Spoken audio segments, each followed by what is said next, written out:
Hello dear students, crash कोर्सच्या आपल्या सिरीजमधल्या आजच्या व्हिडिओमध्ये आपण बघणार आहोत फायलम प्लॅटीहेल्मिंथेस आणि बघू त्याच्या पुढचे पुढचे कोणते कोणते फायलम्स आजच्या लेक्चरमध्ये आपल्याला मॅक्सिमम कव्हर करता येतील तेवढे पार्ट आपण कव्हर करूयातच. सो ह्याच्या आधीच्या लेक्चरमध्ये आपण बघितले फायलम पोरीफेरा, त्याच्यामध्ये असणारे ॲनिमल्स, त्याच्यामध्ये त्या स्पेसिफिक फायलमचे जे कॅरेक्टरिस्टिक्स आहेत ते निडारिया फायलम आपण बघितला, त्याच्यामध्ये असणारे ॲनिमलचे कॅरेक्टरिस्टिक्स हे सगळे पार्ट आपण कव्हर केलेले आहेत. आज बघूयात नेक्स्ट फायलम तिसरा, दॅट इज प्लॅटीहेल्मिंथेस. प्लॅटी म्हणजे फ्लॅट, हेल्मिंथेस म्हणजे वर्म्स. सो ह्या फायलममध्ये जे ॲनिमल्स आहेत ते आहेत फ्लॅट वर्म्स. आपल्या बॉडीमध्ये जे बॉडीच्या म्हणजे एक पॅरासाइट्स म्हणून वाढणारे हे वर्म्स आहेत खरं तर, एंडो आणि एक्टो. तुम्हाला माहिती आहेत ना, पॅरासाइट्सचे दोन प्रकार असतात. ते पॅरासाइट्स म्हणजे कोण असतात? So these are the animals की जे आपल्या बॉडीच्या आतमध्ये किंवा बॉडीच्या बाहेर वाढतात. सो एक मिनिट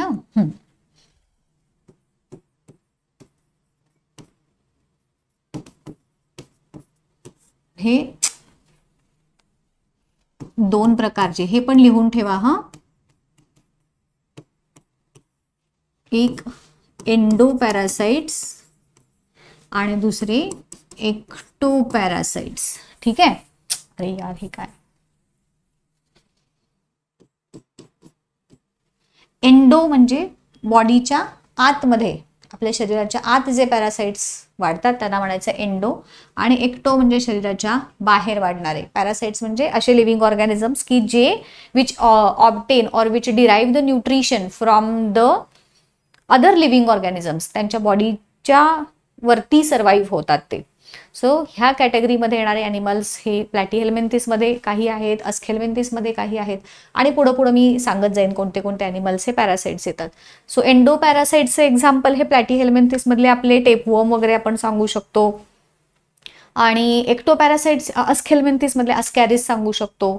त्यानंतर एक्टो पॅरासाइट्सचे जे एक्झाम्पल्स आहेत आपल्या बॉडीच्या वर वाढणारे, जसं की लिचेस, जळू तुम्ही बघितले असेल, ढेकूण वगैरे असतात ते ॲनिमल्स, किंवा मॉस्किटोज हे ॲनिमल्स, हे पण पॅरासाइट्सच आहेत ना. आपल्या बॉडीवरती होणारा उआलिखा वगैरे हा जो प्रकार तो सगळा एक्टो पॅरासाइट्समध्ये येतो. सो हा फरक सगळ्यांच्या लक्षात आला का बघा. हे लिहून ठेवा, पॅरासाइट्स काय असतात आणि त्यांचे प्रकार. ठीक आहे. आता येस, नेक्स्ट ह्याच्याकडे वळूयात. सो ह्याच्यामध्ये जे ॲनिमल्स येतात ते आहेत प्लॅनेरिया, लिव्हर फ्ल्यूक, टेपवर्म. हे तीन महत्त्वाचे ॲनिमल्स आहेत, प्लॅनेरिया, लिव्हर फ्ल्यूक आणि टेपवर्म. आता ह्याच्यातले कॅरेक्टरिस्टिक्स, या ॲनिमलचे कॅरेक्टरिस्टिक्स हे फ्लॅट वर्म्स, नावातच आहे त्यांच्या flat worms. Tissue organ grade organisation फक्त ह्यांच्यामध्येच असते, टिश्यू ऑर्गन ग्रेड, आणि त्याच्या पुढच्या सगळ्या फायलम्समधून मग ऑर्गन सिस्टीम ग्रेड ऑर्गनायझेशन चालू होते. आय थिंक एक मिनिट हा. ठीक आहे. आता त्यानंतर येतो ह्याच्यामधला एक महत्वाचा वर्ड, दॅट इज हे ॲनिमल्स असतात एंडो पॅरासाइट्स. हे ट्रिप्लोब्लास्टिक आहेत, असिलोमेट्स आहेत. अरे क्या हुआ भाई. हे फ्लॅटवर्म्स झाले आपले tissue organ grade, bilateral symmetry, triploblastic, acoelomates. आता जसं जसं आपण पुढे जाऊ तसे तसे यांच्यामध्ये मॉडिफाईड कॅरेक्टरिस्टिक्स आपल्याला बघायला मिळतील. त्यानंतर बॉडीचं फीचर स्ट्रक्चर कसं असतं, चपटी बॉडी, नावातच आहे ना फ्लॅटी, फ्लॅट. सो यांची बॉडी आहे फ्लॅट, स्लेंडर, निमुळती किंवा लीफ लाईक, पानासारखी किंवा रिबेनसारखी अशी बॉडी असते. आणि मी जसं आता सांगितलं तुम्हाला, हे एंडो पॅरासाइट्स आहेत. काही फ्री लिव्हिंग आहेत आणि ॲक्वॅटिक पण आहेत. मग अशी तुम्हाला तो पण फरक मी सांगितला आहे की नाही. आता ह्याच्यामध्ये अजून एक वैशिष्ट्य काय सांगितलं, दीज आर हर्मॅफ्रोडाईट. ह्याचा उच्चार बघा कसा, हर्मॅफ्रोडाईट. हर्मॅफ्रोडाईटचा अर्थ आहे की ज्यांच्यामध्ये मेल आणि फिमेल रिप्रोडक्टिव्ह सिस्टम दोन्ही एकाच ॲनिमलमध्ये प्रेझेंट असतात. ज्याला साध्या सोप्या शब्दामध्ये हर्मॅफ्रोडाईटला समानार्थी शब्द तुम्ही सांगू शकता बायसेक्शुअल. आणि अजून एक प्रकार येतो तो सांगेन मी पुढे जेव्हा तुम्हाला येईल तेव्हा. सो आत्तापुरतं हे लक्षात ठेवा. हर्मॅफ्रोडाईट म्हणजे बायसेक्शुअल, ज्यांच्यामध्ये male female reproductive parts organs हे एकाच ॲनिमलमध्ये प्रेझेंट असतात आणि ह्यांच्यामध्ये सेक्शुअल डायमॉर्फिझम हे बघायला मिळतं. अंडरलाईन केलेले पार्ट्स आहेत. आता ह्याच्यातले महत्त्वाचे जे मी म्हणते ना VIP जे फक्त त्या फायलम पुरते मर्यादित आहेत, तर तो हा एक पार्ट आहे, हा एक आहे, हा एक आहे आणि हे तुमच्या प्लॅटीहेल्मिंथसचं जेव्हा तुम्ही उत्तर लिहाल त्याच्यामध्ये हे कंपल्सरी पॉइंट्स तुमच्या इन्क्लूड असले पाहिजेत. बाकी तुम्ही लिहिलं हे आणि हे लिहिलं नाही तर मग तुमचे मार्क अर्धाच वगैरे मिळणार. त्याच्या उलट हे लिहिलं आणि हे जर एखादं राहिलं तर तुम्हाला थोडे जास्त मार्क मिळतील. त्याचं कारण असं आहे की हे स्पेसिफिक कॅरेक्टरिस्टिक फक्त प्लॅटीहेल्मिंथसमध्येच आपल्याला बघायला मिळतात ना, म्हणून. ठीक आहे, हे प्लॅटीहेल्मिंथस कळाले. ह्याचे ॲनिमल्स तुमच्या पुस्तकात दिलेले आहेत. ती जरा चित्र बघूयात, त्याच्यावर थोडंसं डिस्कशन करूयात. हा आहे लिव्हर फ्लूक. मी जसं मग अशी तुमच्या परवाच्या लेक्चरमध्ये, कालच्या लेक्चरमध्ये तुम्हाला जे सांगितलं की माउथ, ओरल सकर हे सगळे पार्ट्स जे आहेत त्या पार्ट्सची नावं लक्षात ठेवा. हा आहे प्लॅनेरिया आणि हा आहे टेपवर्म. सो हे सगळे ॲनिमल्स येतात ह्या प्लॅटीहेल्मिंथस. इथं हे कोरल रीफची जी काही माहिती दिलेली आहे, प्रवाळ भस्म वगैरे, हे वाचून घ्या. हे पण विचारू शकतात तुम्हाला. मी सांगितलं ना तुम्हाला की पुस्तकामध्ये जे जे दिले ते तुम्हाला येणार परीक्षेमध्ये काही ना काहीतरी. त्यामुळं हे कुठलाच पार्ट असा आपल्याकडून वाचायचा राहिलाय असं होता कामा नये. ठीक आहे. आता नेक्स्ट फायलम आहे अस्क हेल्मिंथिस. आता ह्याचा पण उच्चार कसा केलाय आपण, अस्क आणि हेल्मिंथिस. मगाशी कसा होता प्लॅटी हेल्मिंथिस, हा कसा आहे अस्क हेल्मिंथिस.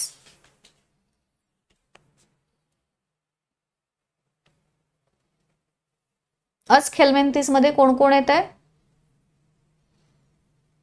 तर, एक मिनिट हा,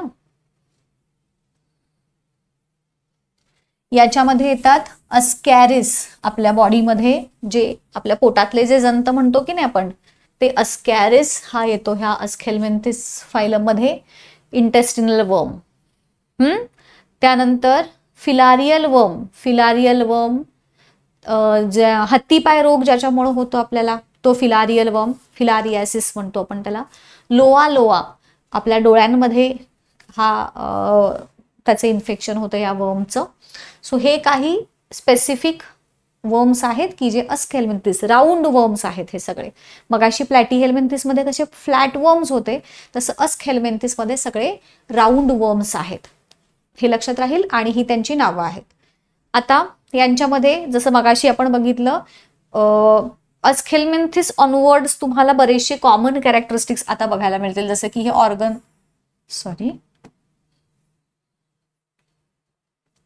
organ system grade organisation, bilateral symmetry, triploblastic, pseudocoelomate, हे एकमेव सुडोसिलोमेट्स आहेत. बाकी कोणीच सुडोसिलोमेट नाही आहेत. हे सगळे राऊंड वर्म्स आहेत. आता तुम्हाला ह्याचा अर्थ कळाला ना, हे इम्पॉर्टंट, हे व्हेरी इम्पॉर्टंट.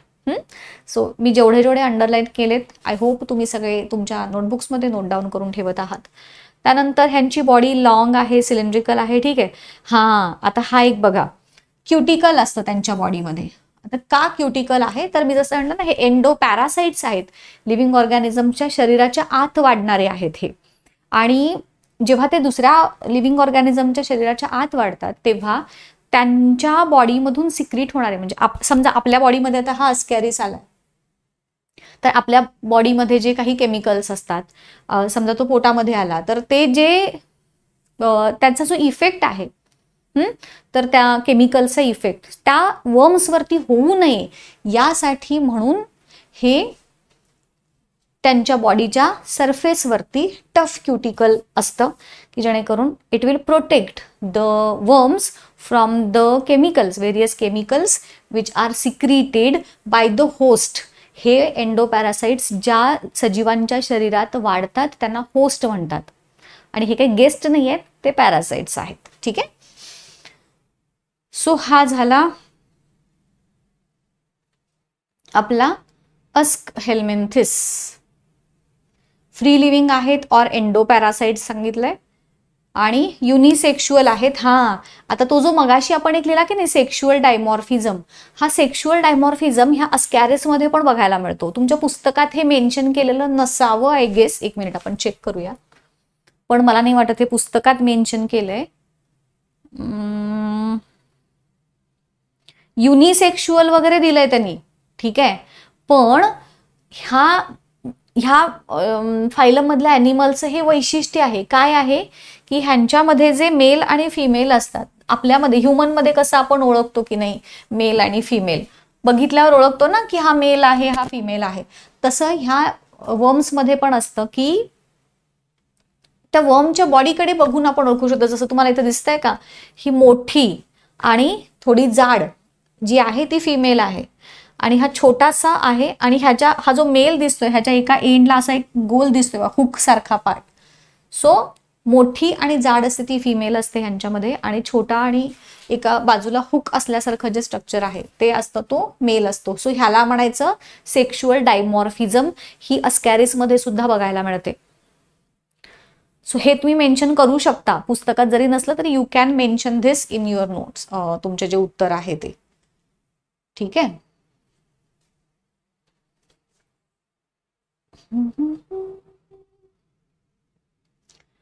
हे ठीक आहे, हे टेपवर्मची कलेक्ट इन्फॉर्मेशन वगैरे हे मी काय सांगत नाही, बिकॉज हे काही तुम्हाला विचारतीलच असं नाही आहे, म्हणजे नाहीच विचारणार शक्यतो अस्कॅरिसचं इन्फेक्शन कसं होतंय वगैरे.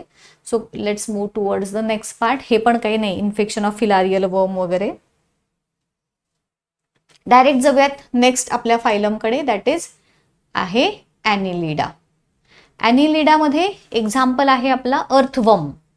अर्थवर्म, लीच म्हणजे जो जळू आहे, नेरिस, हा हे सगळे ॲनिमल्स येतात ॲनिलिडा ह्या फायलममध्ये.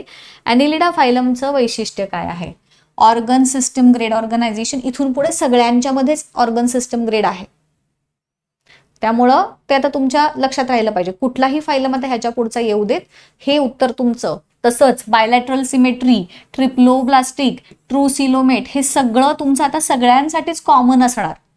हे पॉइंट्स तुमचे ह्याच्या पुढं बदलणार नाहीत. तुम्ही कुठलाही फायलम लिहा त्याच्यामध्ये हे उत्तर तुमचं असणारच असणार आहे. ह्याच्या आधीच्या फायलम पर्यंत थोडंसं व्हेरिफिकेशन होते, तुम्हाला मी ते काय काय फायलम वाईज होते ते सांगितलंय, पण आता इथून पुढं हे सगळे कॉमन असणार. ऑल्सो ॲनिलिडामध्ये जे सेगमेंटेशन, 5वा जो क्रायटेरिया होता सेगमेंटेशन, बॉडीचे इक्वल पार्ट्समध्ये डिव्हिजन होतं, तोही या फायलमध्ये आपल्याला बघायला मिळेल. म्हणजे 5च्या 5 कॅरेक्टरिस्टिक्स क्रायटेरियाच्या ज्या होत्या त्या इथं तुम्ही लिहिणार. यांच्यामध्ये बॉडी लॉंग सिलेंड्रिकल आहे, सिलेंड्रिकल शेपची, आणि इथं बघा दिलं मेटामेरिकली सेगमेंटेड. मेटामेरिकली सेगमेंटेडचा अर्थ तुम्हाला सांगते हा, एक मिनिट. किधर गया हमारा अर्थवर्म, हे बघा, हा आहे आपला अर्थवर्म, ठीक आहे, दिसतंय. सो हा एक सेगमेंट, हा एक सेगमेंट, हा एक सेगमेंट, हा एक सेगमेंट दिसतोय की नाही आपल्याला, एक्सटर्नली आपण इझिली बघू शकतोय. तर अर्थवर्मच्या बॉडीचं वैशिष्ट्य काय माहितीये, एक्सटर्नल सेगमेंट्स वरून आपण त्याच्या इंटरनल पार्ट्स, कोणते कोणते ऑर्गन्स येतात, इंटरनल सेगमेंटेशन हे कोइन्साइड करतं, हे मॅच करतं. आणि हे अशा प्रकारचं जे सेगमेंटेशन आहे त्याला म्हणायचं मेटामेरिक सेगमेंटेशन. अर्थवर्म मध्ये हे तुम्हाला बघायला मिळेल स्पेसिफिकली, ठीक आहे. त्यानंतर हर्मॅफ्रोडाईट आहेत, हे एक सांगायचं राहिलं माझं. ह्याच्यामध्ये जे इम्पॉर्टंट फायलम स्पेसिफिक कॅरेक्टरिस्टिक्स कोणते कोणते लिहाल बघा.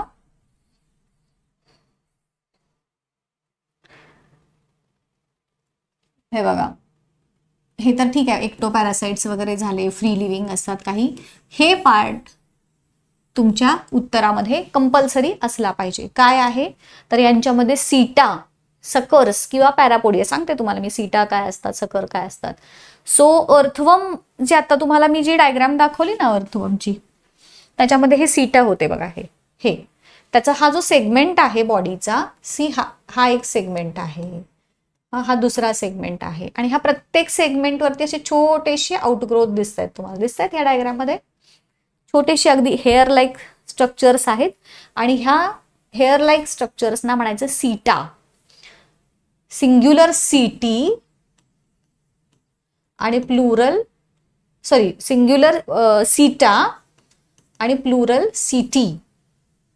आता ह्याचं फंक्शन काय तर अर्थवर्मची जी रिगलिंग मुवमेंट असते, अर्थवर्म मातीमध्ये वगैरे कसं जातं ते रिगलिंग करत जातं ना, सो ती जी क्रॉलिंग रिगलिंग मुवमेंट म्हणतात, स्पेसिफिक त्याच्यासाठी वर्ड आहे, तर ती रिगलिंग मुवमेंट अर्थवर्मची is due to the movement, ही जी सीटा आहे त्याच्यामुळे ते पायासारखं ऍक्ट करतं त्याला पुढे ढकलायला, पुश करायला. बघायला गेलं तर हे किती छोटं आहे, किती झूम करावं लागलं बघा आपल्याला बघायला, but still it helps in the process of locomotion. So earthworm मध्ये लोकोमोशनसाठी आहेत सीटा. त्यानंतर तुम्ही गोम बघितले सगळ्यांनी, हा, तर त्यामध्ये हे पाय जसे असतात खूप सारे, त्याला म्हणायचं पॅरापोडिया.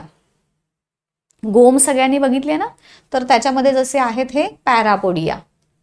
आणि जो लीच असतो, आय होप लीच सगळ्यांनी बघितलाय, जळू. मी तर त्या जळूची ट्रीटमेंट पण घेतली आहे बाबा, अशुद्ध रक्त शोषून घेण्यासाठी ते जळू वापरतात, तर मी तसले सुद्धा उद्योग केलेले आहेत. सो दिस इज लीच आणि त्याचं एक तोंड असतं आणि एक ते काय करतं, जेव्हा तुमच्या बॉडीला कुणाला जळू लागली आहे, चिकटली आहे, किंवा तो जो एक्सपिरियन्स घेतला मला कमेंट करून सांगा काय तुमचे अनुभव असतील. बिकॉज जिथं आपण पावसाळ्याच्या दिवसात धबधबे वगैरे अशा ठिकाणी जातो जिथं भरपूर पाणी आहे, तर अशा ठिकाणी हे जळवा भरपूर असतात आणि ते आपल्या पायांना वगैरे चिकटून बसतात आणि ते आपलं रक्त शोषून घेतात. जोपर्यंत त्यांचं ते म्हणतात असं ते पोट जोपर्यंत त्यांचं भरत नाही तोपर्यंत तुम्ही किती असं ढकलायला जा ते निघत नाहीत.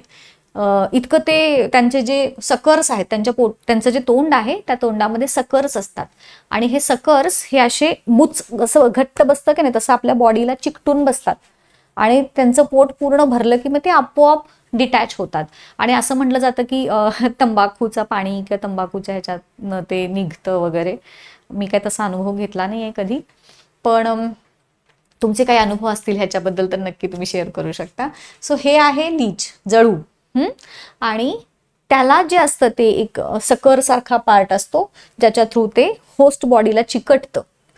सो ह्याच्यामध्ये 3 हे आहेत स्ट्रक्चर्स, की एक आहे सीटा जे अर्थवर्म मध्ये आहे, दुसरा आहे पॅरापोडिया जे आपण नेरिसमध्ये बघितलं, आणि त्याच्यानंतर सकर्स आहेत जे लीच मध्ये बघितलं. 3 ॲनिमल्स 3 स्ट्रक्चर्स, हे तिघांचंही फंक्शन लोकोमोशनसाठीच. म्हणजे लीच जेव्हा ही पुढे जाते ना तेव्हा पण ती असं चिकटणार पुढे जाणार, परत पुढे जाणार, चिकटणार पुढे जाणार. सो इट अगेन दिस सकरचं 2 फंक्शन झाले मग लीच मध्ये. एक म्हणजे न्यूट्रिशन, तोंडासारखं तोंड आहे ते थोडक्यात त्याचं, तर त्याच्यातून ते न्यूट्रिशन पण घेणार आणि ते त्याला चिकटणार पण आणि त्याच्या थ्रू ते पुढं पण जाणार, लोकोमोशन पण करणार. सो हे 3 ॲनिमल्स, त्यांची इथं नावं दिलेली आहेत. सो तुम्हाला ऑब्व्हियसली आता हे नावं म्हणजे हा नेरिस आहे त्याचा हा ॲनस, माउथ, टेंटॅकल ही नावं लक्षात ठेवा. हे अर्थवर्मचं हा पार्ट आहे त्याला क्लायटेलम म्हणतात, सेगमेंट, माउथ, ॲनस, ही सगळी नावं तेवढ्यापुरती बघून ठेवायची. Then comes the next phylum that is Arthropoda. Next phylum कडे जाऊयात, which is arthropoda.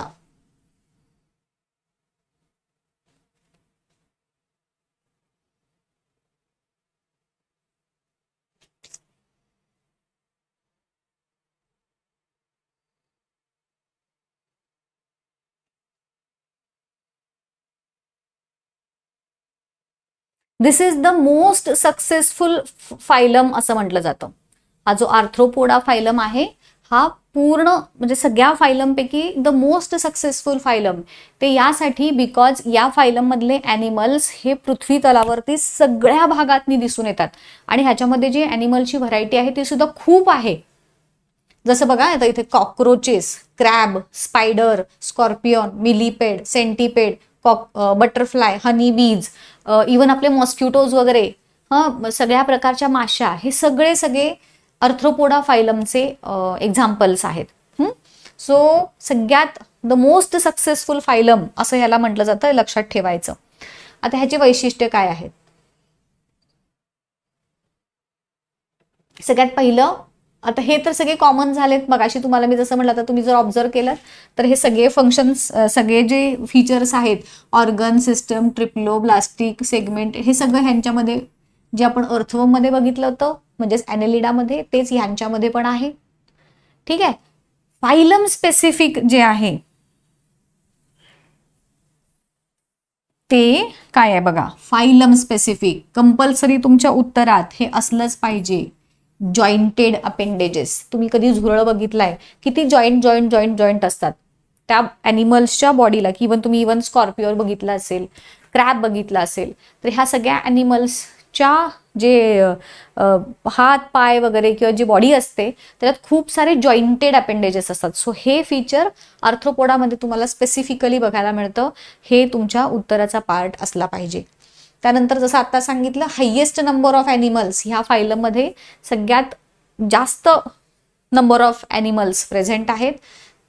Highly successful म्हणजेच असा बघा, तुम्ही आठवा, पृथ्वी तलावरचा असा कुठला भाग आहे रे की ज्याच्यामध्ये डास नाहीत किंवा माशा नाहीत, असं ह्या फायलमधले ॲनिमल्स मी तुम्हाला आता सांगितले. आणि मग पृथ्वीवरचा असा एखादा भाग आठवून दाखवा की जिथे ह्यापैकी कोणीच दिसणार नाही, असं होऊ शकत नाही, होय की नाही. म्हणून हायली सक्सेसफुल ह्यासाठी म्हणले की ते कुठलाही हॅबिटॅट असू देत तिथं या फायलममधले ॲनिमल्स आपल्याला दिसणारच, म्हणून त्याला म्हटलं हायली सक्सेसफुल. आणि ऑल टाइप्स ऑफ हॅबिटॅटमध्ये ते दिसून येतात. कायटिनस एक्झोस्केलेटन हा एक फायलम स्पेसिफिक कॅरेक्टरिस्टिक्स तुमच्या उत्तरात असला पाहिजे. कायटिन ही एक प्रकारची शुगर आहे. आपण फंगसमध्ये बघितली होती बघा, फंगसची सेल वॉल ही कायटिनची बनलेली असते. तीच कायटिन ही शुगर इथे पण आहे. ह्या ॲनिमल्स, क्रॅब आठवा, स्कॉर्पिओन आठवा, झुरळ आठवा, ते थोडंसं टफ असतं की नाही त्यांच्या, म्हणजे कठीण असतं बघा त्यांच्या बॉडीचा जो वरचा part, that is because of the chitin. ठीक आहे. आणि युनिसेक्शुअल आहेत, हे झालं. हे महत्वाचे 2 पार्ट्स, हे उत्तर तुमच्या ह्याच्यामध्ये आले पाहिजेत जेव्हा तुम्ही आर्थ्रोपोडाचे कॅरेक्टरिस्टिक्स लिहाल. अजून इथे तुमच्या बुकमध्ये ह्याच्याबद्दल काहीतरी ऍडिशनल इन्फॉर्मेशन पण दिलेली आहे बघा.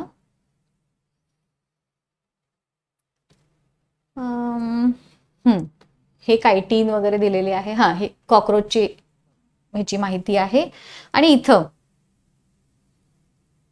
आर्थ्रोपोडा, ठीक आहे, ह्याची काय गरज नाही बाकीच्याची. सो नेक्स्ट फायलमकडे वळूयात आणि मग थांबूयात. नेक्स्ट फायलम आहे आपला मोलुस्का. मोलुस्का म्हणजे नावातच असं बिळबिळीत असल्यासारखं वगैरे फील येतो ना. सो ह्या फायलममध्ये जे ॲनिमल्स आहेत ते आहेत सगळे आपले, ह्याची उत्तरं ह्या लेट्स थिंक मध्ये आहेत बरं का. आणि मी हे आपल्या नोट्समध्ये दिलेले आहेत आणि नोट्स तुम्हाला माहितीच आहे आपल्या वेबसाईटवरती आहेतच. सो जसं जसं चॅप्टर संपेल तोपर्यंत मी ह्या नोट्स आपल्या वेबसाईटवरती अपलोड करेनच. त्यामुळे तुम्हाला हे पण मिळून जाईल. जे काही रिटर्न आत्ता तुम्हाला समोर दिसतंय, तुम्हाला ते वाचायची इच्छा झाली, तुम्ही आपल्या वेबसाईटला व्हिजिट करा. वेबसाईटची लिंक डिस्क्रिप्शनमध्ये आहेच आहे. सो ही सगळी माहिती ह्याच्यामध्ये आहे. नेक्स्ट आपला फायलम आहे मोलुस्का. मोलुस्कामध्ये आपल्या ह्या सगळ्या बायवॅल म्हणजे शिंपले जे असतात, स्नेल, गोगलगाय, ऑक्टोपस यासारखे ॲनिमल्स ह्या मोलुस्का फायलममध्ये येतात. आता हे काय सांगत बसत नाही मी पुन्हा. ऑर्गन सिस्टम, बायलॅटरल वगैरे हे सगळं तुम्हाला माहितीच आहे. यांच्यामध्ये सेगमेंटेशन नाही आहे बघा. ह्यांची बॉडी नॉन सेगमेंटेड आहे. एक्वॅट सॉफ्ट स्लाइमी बॉडी आहे, बुळबुळीत चिकट अशी बॉडी असते. गोगलगाय तुमच्या सगळ्यांच्या ओळखीची आहे. हा, आता हे एक लक्षात घ्या. मी म्हणतो ना फायलम स्पेसिफिक, तर हे तुमचं फायलम स्पेसिफिक. या ॲनिमल्सची बॉडी हेड, फूट आणि व्हिसेरल मास अशा 3 पार्ट्समध्ये डिवाइड होते. कुठे आहेत आता हेड, फूट आणि व्हिसेरल मास तुम्हाला दाखवते.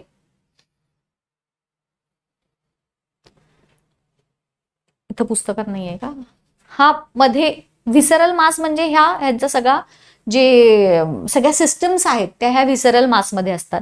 हा फूटचा पार्ट आणि वरती हेडचा पार्ट. बरेचदा त्यांची बॉडी अशी ट्विस्ट झालेली असते, त्यामुळे त्यांचं हेड आणि फूट हे एकाच प्लेनमध्ये येतात. बरेचदा टर्न ट्विस्टिंग झाल्यामुळे, जसं इथं बघताय हा व्हिसरल मासचा पार्ट आहे. तिथं त्यांचे सगळे ऑर्गन्स प्रेझेंट असतात. सो हे कंपल्सरी तुमच्या उत्तरात आलं पाहिजे हा. हेड, फूट आणि व्हिसेरल मास ह्या पार्ट्समध्ये त्यांची बॉडी डिवाइड होते. व्हिसेरल मासच्या भोवतीने मॅन्टल असतं, मेंटल नाही, मॅन्टल. ह्यातले फायलम स्पेसिफिक हा एक पॉइंट. त्यानंतर visceral mass is covered with a mantle, हा दुसरा फायलम स्पेसिफिक कॅरेक्टरिस्टिक. आणि हे मॅन्टल कशाचं बनलेलं आहे? कॅल्कॅरियस शेल, म्हणजेच परत कॅल्शियमचंच, थोडक्यात कॅल्शियमच्याच डेरिव्हेटिव्ह आहे हे.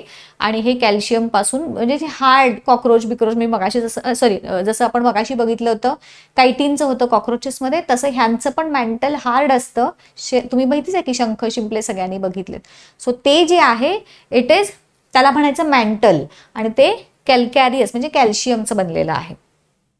याच्यामध्ये एक्सटर्नल और इंटरनल शेल असतं आणि ऑक्टोपस सारख्या ॲनिमल्समध्ये ते शेल ॲबसेंट पण असतं. गोगलगाईचं शेल तुम्ही सगळ्यांनी बघितलेलं आहे. आणि हे युनिसेक्शुअल आहेत, हे त्याचे फीचर्स. मगाशी सांगितलं तसं हे तर सगळे तुम्ही लिहालच नो डाऊट, ॲक्वॅटिक आहेत का टेरेस्ट्रियल आहेत. हे चौकट केलेले पॉइंट हे तुमच्या उत्तराचा महत्वाचा भाग आहेत. बाकीचे पार्ट्स तुम्ही मेन्शन करणं गरजेचं आहे.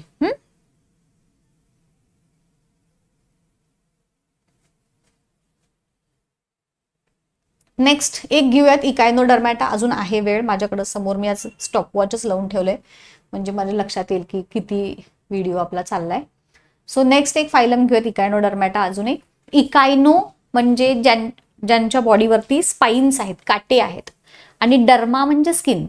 सो ज्यांच्या बॉडीवरती काटेरी बॉडी आहे थोडक्यात, त्यांना आपण इकायनोडर्मॅटामध्ये इन्क्लूड केलेलं आहे. ह्याचं बेस्ट एक्झाम्पल आहे स्टारफिश. त्यानंतर sea urchin, sea cucumber, brittle star, हे सगळे इकायनोडर्मॅटा फायलमचे ॲनिमल्स आहेत. त्यानंतर यांच्यामध्ये हे सगळं ऑर्गन सिस्टम ग्रेड ऑर्गनायझेशन तर झालीच, परंतु सिमेट्री मात्र ह्यांच्यात बायलॅटरल सिमेट्री बऱ्याच मध्ये आहेत. इथं जसं दिसतंय लार्व्हल स्टेज जी आहे त्यांची, लार्वा म्हणजे माहितीये ना, एग लार्वा, अंड्यातून जी बाहेर पडलेली स्टेज असते जी अळ्यांसारखी असते ती, तर त्याला लार्वा म्हणतात. सो लार्व्हल स्टेजमध्ये हे ॲनिमल्समध्ये बायलॅटरल सिमेट्री दिसून येते. एक मार्कासाठी हेही लक्षात ठेवा.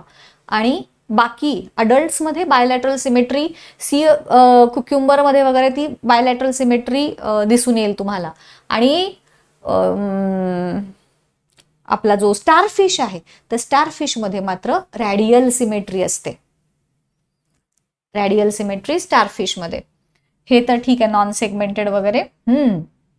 आता phylum specific characteristics. Calcareous spines असतात त्यांच्या बॉडीवरती, अगेन कॅल्शियमचेच बनलेले. एक्सक्लुझिव्हली मरीन म्हणजे काय? फक्त समुद्रात दिसून येतात, नदीमध्ये तुम्हाला हे ॲनिमल्स दिसणार नाहीत. यांच्यामध्ये ट्यूब फीट हे एक फायलम स्पेसिफिक कॅरेक्टरिस्टिक आहे बघा.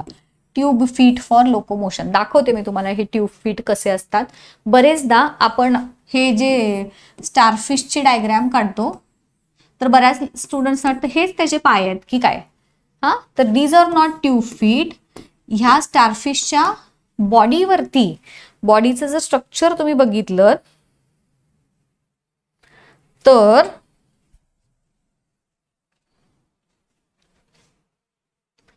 त्या बॉडीवरती छोटे छोटे